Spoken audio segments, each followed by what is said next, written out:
Kala ko coil or spark plug lang. Oo. So kahapon, pinapalitan ko kasi doon na yung pyesa lang naman. Pinakabit ko na. Spark plug lang naman eh. Spark plug, pinapalitan ko spark plug. Air filter. Fuel filter. Fuel filter. Kala ko kasi dito singaw. Oo. Yung gasket, intake gasket. Palit din ako.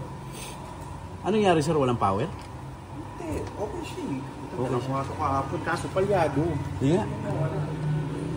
Etong chine-check natin mga boss ay Toyota Fortuner Gas 2TR engine. Sobrang engine vibration at saka low power. Yeah.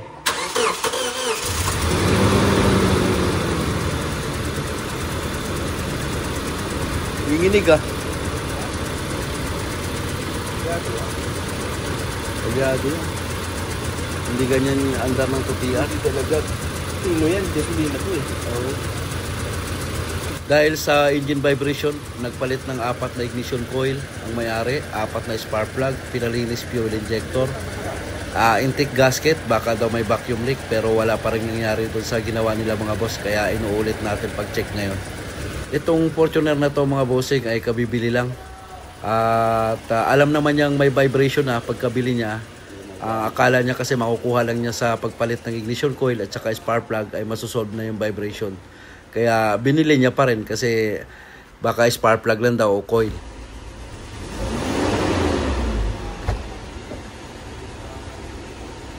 Sabi ko, manadagit mo yan eh. Inik.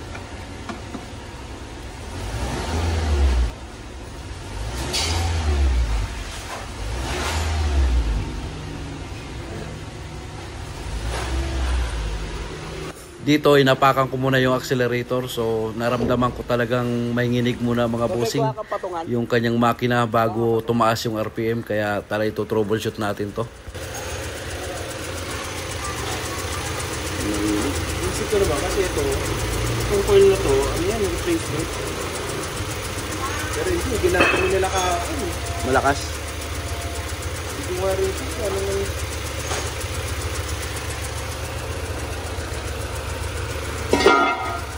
Walang reaction.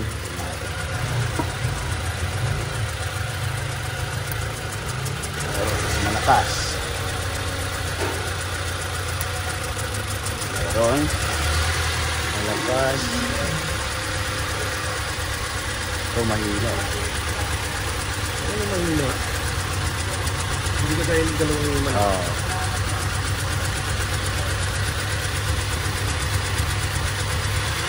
Eto, pag binunot ko to, kaya niyang paandarin pa yung makina. Tingnan natin yung dulo dalawa, kung kaya rin niyang suportahan.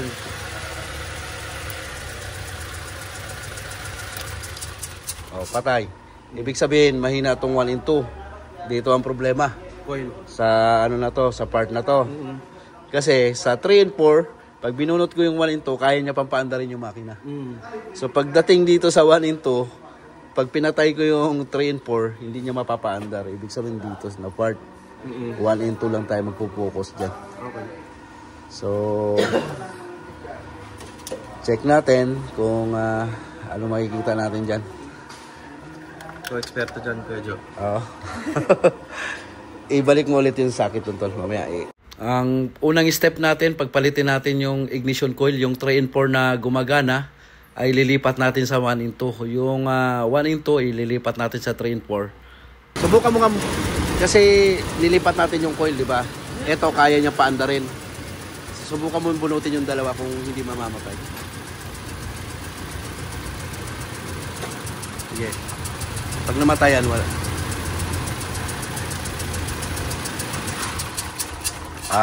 May problem talaga dito, tolpe. Sa 1 in 2, pinagpalit na natin yung coil eh. Ngayon, tatanggalin mo yung spark plug niyan. Compression test tayo. Lahat ng spark plug. Ayan, pinagpalit na nga natin yung ignition coil. Namamatay pa rin pagka 3 and 4 na ignition coil ang ihuhugutin natin na sakit. Ibig sabihin, may problema talaga tong 1 in 2. Hindi po sa ignition coil ang naging problem nito. Kaya nag-decide akong patanggal yung spark plug para ang kasunod natin dito ay compression test na mga bossing. Kasi halos nagawa na po lahat. So, hindi na dito ang problema. kundi sa compression na tayo titingin dahil talagang mapalag yung 1-in-2 niya na cylinder. Iba-valve seat lang yan. Valve seat lang? Siyempre, palit ka na rin bagong valve seat yan. Kung sakaling loss compression yung 1-in-2. Huwag naman sana. Mag-loss. Papunta na tayo doon. Pwede ka magtanggal ito, Torpe. Para hindi ka mahirapan. Ito na nga mga boss, nag-compression na tayo. Cylinder 1 ang inuna nating i-compression test kung saan sobrang may vibration or walang reaction pagka nagbuno tayo ng ignition coil. So unahin natin to.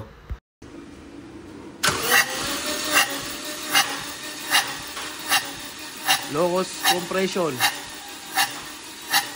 Ya. Dapat dyan sir, nagwa 150 to 175 yan. Kaya mahihilo ka niya kahit anong papalitan mo. So, testing natin yung number 3 tsaka number 4 para may reference lang tayo. Halika. Yan, hindi nga tayo nagkamali sa hinala natin na loss compression yung kanyang cylinder 1-in-2. So, direct na tayo dun sa 3-in-4 kasi para makita ni sir o may reference siya kung gaano kalakas yung 3-in-4 na compression. Ayan, kaya sobrang vibration kasi loss compression siya mga boss, yung 1-in-2. Mapapakita natin kay sir.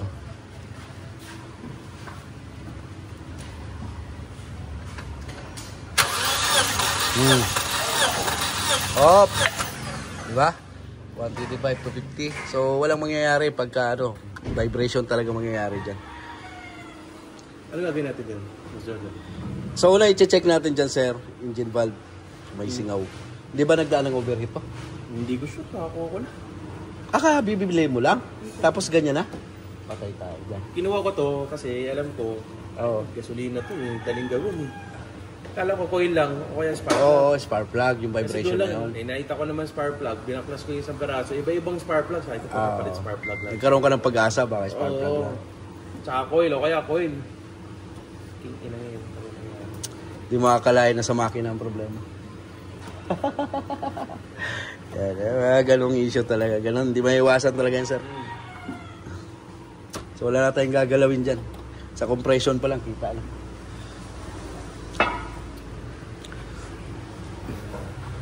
Ikaw na magdi-decide kung kukotisyon na natin yan. Kukotisyon mo naman. Sige.